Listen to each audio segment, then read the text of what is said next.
So at the moment we see price scissors between price on the market, which is dropping, and cost, which is not stable or even growing.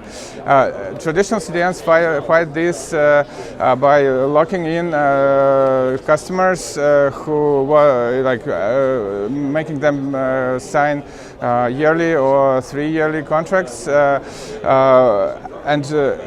But we see that it might work for some period of time, but in the end it's not good for the customers. So what we do, we try to make the customers either earn more or try to cut the costs for CDN delivery.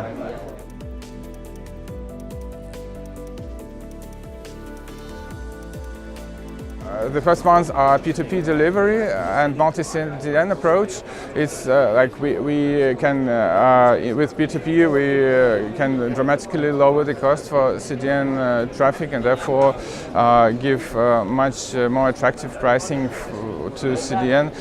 About giving more value to the customers, first we try to make them earn more with personalized ads. If the customer can insert personalized ads, the customer will certainly get more money from ads, because ad agencies pay more for personalized ads. The second one is analytics. We really now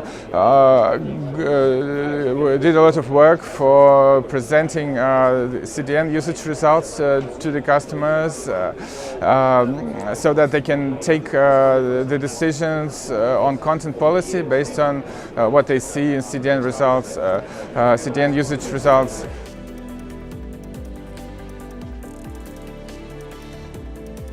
It is very effective on large broadcasts, on large streaming events, for example, the World Cup or some political events. We did it already this year several times, and it really works very well. So P2P works,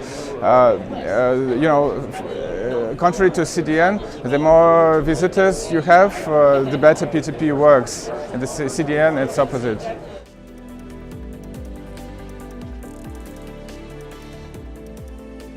Internet in China is very much controlled by the government. You need to have an ICP license in order to go online in China.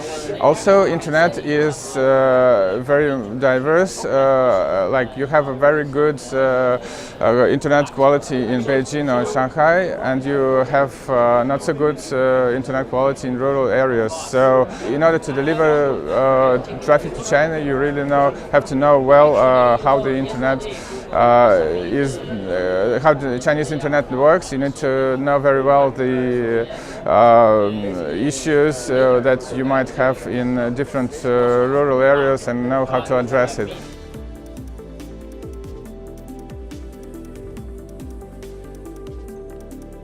Ad blockers take up to 40% of traffic in US, about the same figure in Europe.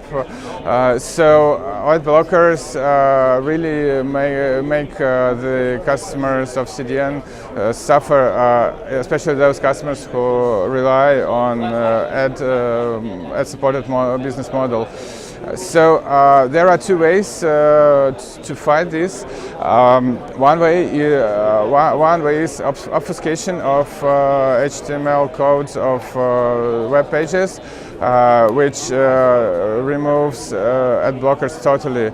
But this is a trickier thing, because you just get customers frustrated, and it might eventually bring the ad blockers, make ad blockers to have more innovation, and it's like a race. It's just a technological race.